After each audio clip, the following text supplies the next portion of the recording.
Valnir Rok, multiplayer online survival role-playing game. The alpha has already started, and the beta will soon be coming, I imagine, and hope.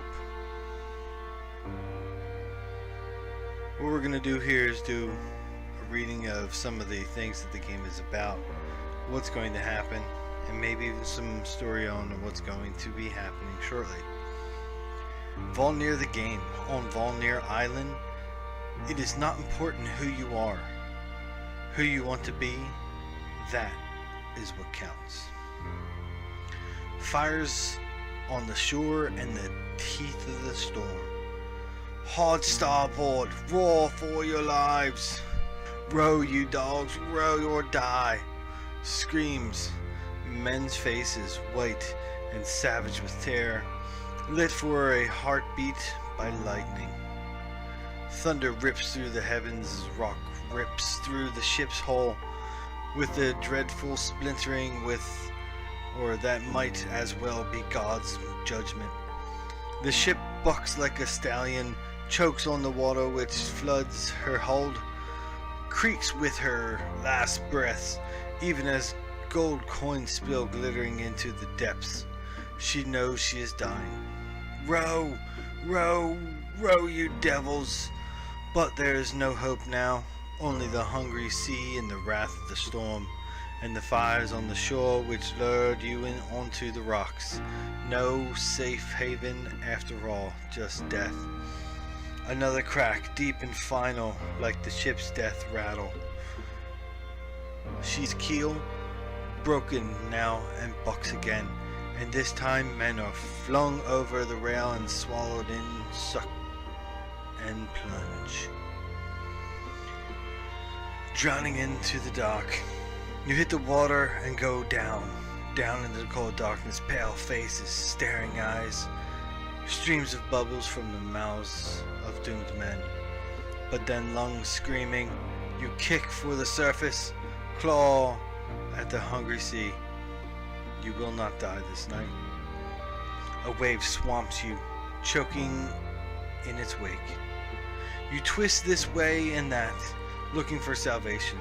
Around you just detritus, the leavings from the death feast, barrels and broken timbers and sailcloth billowing on the surface.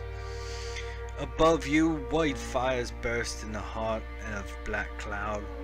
The sea wants you, it craves more, always more.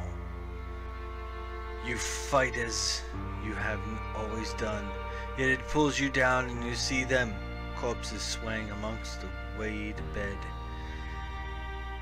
their hair floating like sea wrack. But that is not your fate, so you brawl and kick and pull your way to the surface once again, and this time a wave lifts you and you tumble through the roaring gushes darkness, and then there is nothing. Sand, sun, and a dead man. You wake, gasp like a drowning man, cough and vomit warm brine onto the hot sand.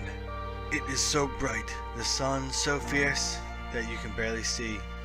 You are bone, weary, but alive.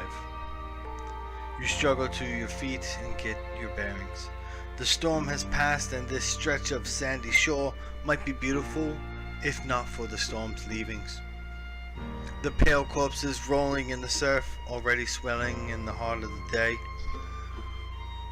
With a new sense of dread, you notice that all the dead are victims of the sea. Some have arrows sprouting from their flesh. Others have been butchered by sharp steel. The stench of death washes over you and you fight the urge to vomit again. Then you hear a moan. One man still lives. A dying wish. Your crewmate looks at you with pleading eyes. He clutches the bloody wound of his belly. The fires, he says, they led them to draw us onto the rocks. They killed everyone, took everything. Whoever the bandits are, they are gone now, you tell your friend. To save his breath, but you know he's a dead man. He knows it too. and asks you to take an amulet which he has long worn around his neck and find a holy place there to offer it to the gods that they might receive him in Valhalla. The gods will welcome me, and I will drink with my father and his father, he says, grimacing against the pain. So you take his blood smeared hand in your own and nod, feeling the amulet in your palm. You watch your friend pass beyond this life. Then you stand and gaze inland. What place is this? You take a last look at the corpses and the broken timbers which litter the beach. You are the only survivor, but you cannot stay here amongst the dead, and so you start walking. You are not alone. A cool shadow engulfs you, and you look up to see a great winged creature swoop overhead, beating its wings into the east. Is this the afterlife? Your terrible thirst and aching belly tells you no. Whatever that beast was, whatever dangers lie ahead in this strange unknown, you must find what you need to survive. Perhaps there is a settlement nearby. You will find there food. But if you meet a stranger, will you help? Or will you wish you had not lost your sword to the sea?